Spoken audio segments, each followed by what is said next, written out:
It was Christmas Eve when I, the eldest cousin, Amanda, gathered my 3 younger cousins, Illy, Mia, and Jake, and our ever-curious rescue dog, Max, in the living room of my grandmother's old house. The house creaked and groaned, a chorus of wood and plaster that had become an almost familiar backdrop to our childhood escapades. Despite the festive decorations twinkling warmly against the dark walls, the atmosphere felt heavy, charged with something I couldn't quite place. "Tell us a ghost story, Amanda," Mia begged, her sparkling eyes reflecting the twinkling lights of the Christmas tree. Yeah, piped in Illy, bouncing in his seat, a mix of excitement and fear crossing his face. "All right, but you have to promise to be quiet," I replied, glancing at Max, who had settled at my feet, alert and instinctively protective. I settled back into the well-worn couch, its fabric familiar against my skin, and began. "Once upon a time," I said, my voice low and tinged with theatrics, "in this very house, many, many years ago, a family celebrated Christmas just like we are now." I straightened, glancing at the flickering shadows cast by the fireplace. But their celebration was not filled with joy. They were visited by a ghost. As I spoke, the wind outside howled, its icy fingers clawing at the window panes, punctuating my story with a chilling note that sent shivers down my spine. I continued, aware of the rapt attention and slight unease etched on my cousins' faces. This ghost was that of a little girl named Clara, who had once lived here. She was sweet and kind, always dreaming of sugar plum fairies and winter wonderlands. But tragedy struck. One Christmas Eve, a fire broke out while she was downstairs, and she was never found. It is said that her spirit now roams these halls, searching for her family, waiting for a Christmas reunion that never came. Suddenly, the lights flickered ominously, plunging the room into a half-darkness. I paused, stealing a glance at Max.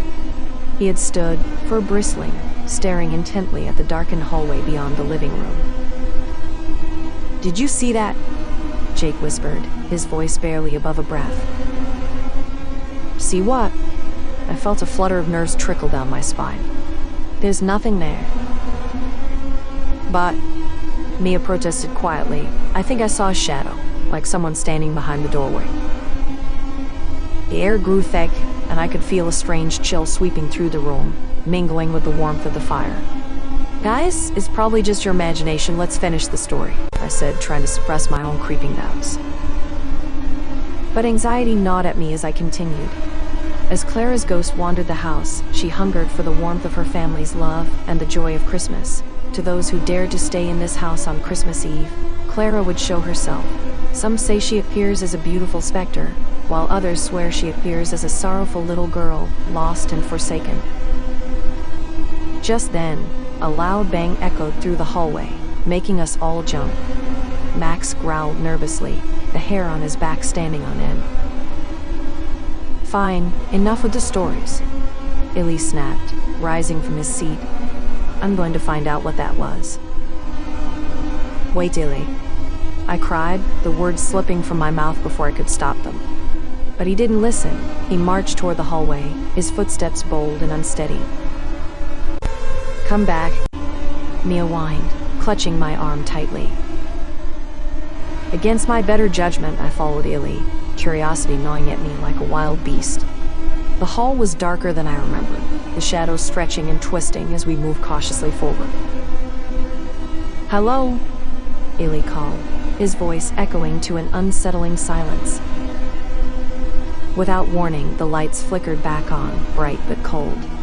In front of us, at the end of the hallway, stood a pale figure, a girl no more than 12, with cascading dark hair and hollow eyes that seemed to see right through us. "Clara?" I whispered, realization crashing over me like a tidal wave.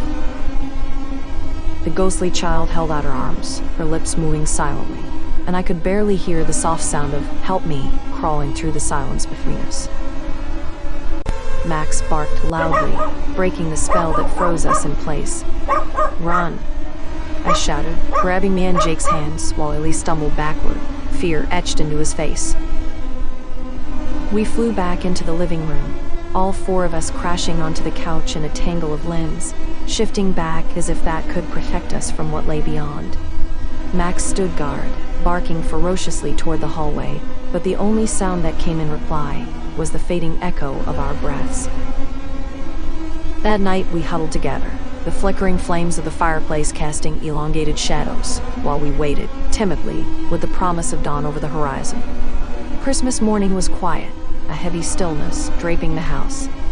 Clara's ghost faded once more into legend, and as we opened presents, I wondered if the spirit of the little girl was still watching, waiting, perhaps for another Christmas, another chance at warmth.